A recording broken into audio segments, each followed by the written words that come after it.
This is our news, the weekend edition, and on the broadcast tonight, holding talks. The Prime Minister meets with leaders of the Bahamas Public Services Union. Plus, the homicide count up a notch after one man is fatally shot in ABACO, and BTC adjusting its operating model in light of significant revenue loss.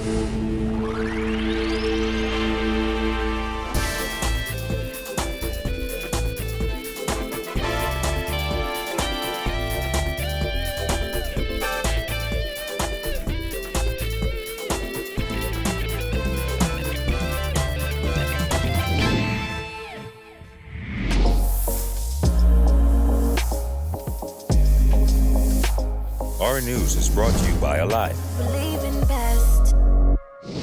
Good evening, I'm Andrew Knowles, and thanks so much for joining us.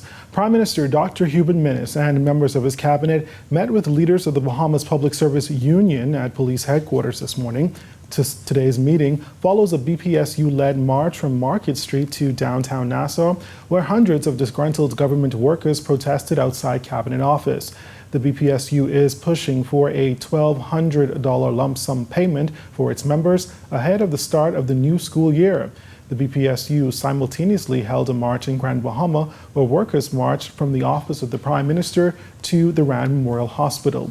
We'll have further details from that meeting in tomorrow's newscast.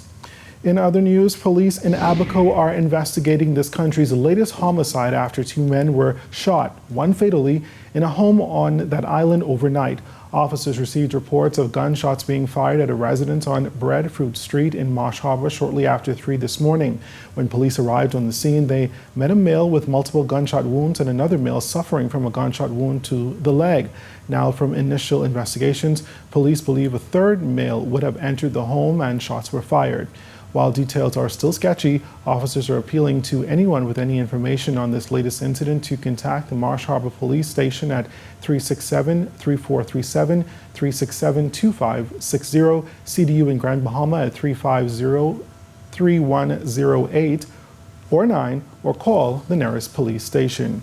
Meantime, Drug Enforcement Unit officers in Grand Bahama confiscating thousands of dollars worth of illegal drugs in the Lewis Yard area. Acting on intelligence, officers went to a dirt road where they discovered hidden in nearby bushes a quantity of suspected heroin valued at $10,800. No arrests were made. And back here in the capital, police investigating two armed robberies. A man was in his petty shop, which he operates from his home in Garden Hills No. 1 around 6 p.m. Friday. That's when police say he was approached by two armed bandits who robbed him of cash and a cell phone before running away. In the next incident, a man had just exited his vehicle in front of his business establishment on Fire Trail Road. As he was walking towards his employees, he was approached by two men who were armed with firearms, who robbed him of his payroll and other personal items before running away.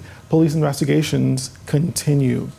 In other news this evening, after losing millions of dollars in revenue, BTC's CEO says they're adjusting their operating model to avoid any further shortfall.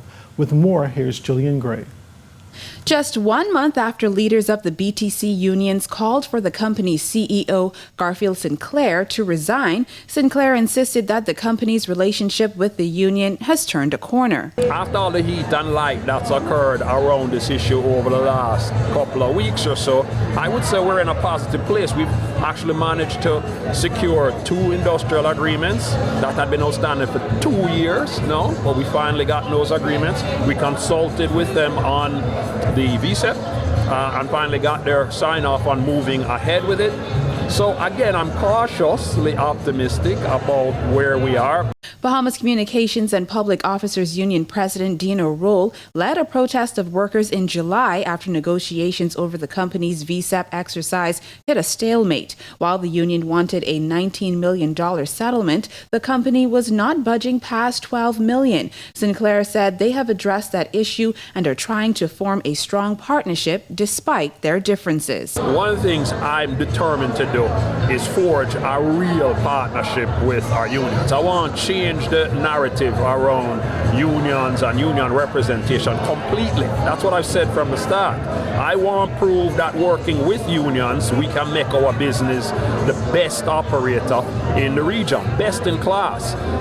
That's not the narrative today. And I have assured my unions, and frankly, they have agreed that we can work together to change that narrative. Sinclair said the company needs to cut ties with 200 of its employees, and they're looking to wrap up that exercise by this weekend. After losing millions in revenue, Sinclair said they're looking to adjust their operating model to ensure they stay afloat. We have to obviously adjust our operating model. We used to be a $330 million revenue business. That's down to $225 million we're going to do today. So you lose $100 million worth of revenue, you have to adjust that operating model. Those adjustments, like I said, are tough, but we're going through them. And I think, like I said, we're in a much better place today than we were several weeks ago. And if the July results are anything to speak of, it's clear that we're turning the corner with respect to attrition on subscribers and actually starting to grow this business again. So I'm really encouraged. Nothing is dependent on this VSEP at all, but we have to keep doing our best and everything within our power to optimize this model that we're going to use, like I said, to compete in the 21st century. Reporting for Our News Weekend, I'm Jillian Gray. All right, thanks a lot, Jillian. Ministry of Education officials say they have been assured that school repairs currently ongoing at 9 public schools here in New Providence will be complete ahead of the opening of the new school year in just over a week. In a statement, the ministry noted contractors at C.W. Sawyer Primary, C.H. Reeves, D.W. Davis, H.O. Nash, L.W. Young, and S.C. McPherson Junior High Schools, along with C.I. Gibson, C.R. Walker, and government high schools, have assured them that the repairs will be concluded in time for the September 2nd opening. Despite the unusual rainy interruptions in the past few weeks, the ministry advises the public that works carried out thus far have advanced far beyond usual school repair protocols. The statement added that extensive works were required at the 9 schools at a cost of $8 million, and it is hoped that as a result of these major repairs, the lifespan of the buildings can be extended for an additional 10 years.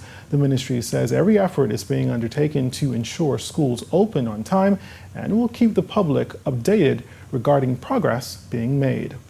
Well, still ahead tonight, the Doctors Union president hits back at critics. That story and more when Our News, the Weekend Edition, continues.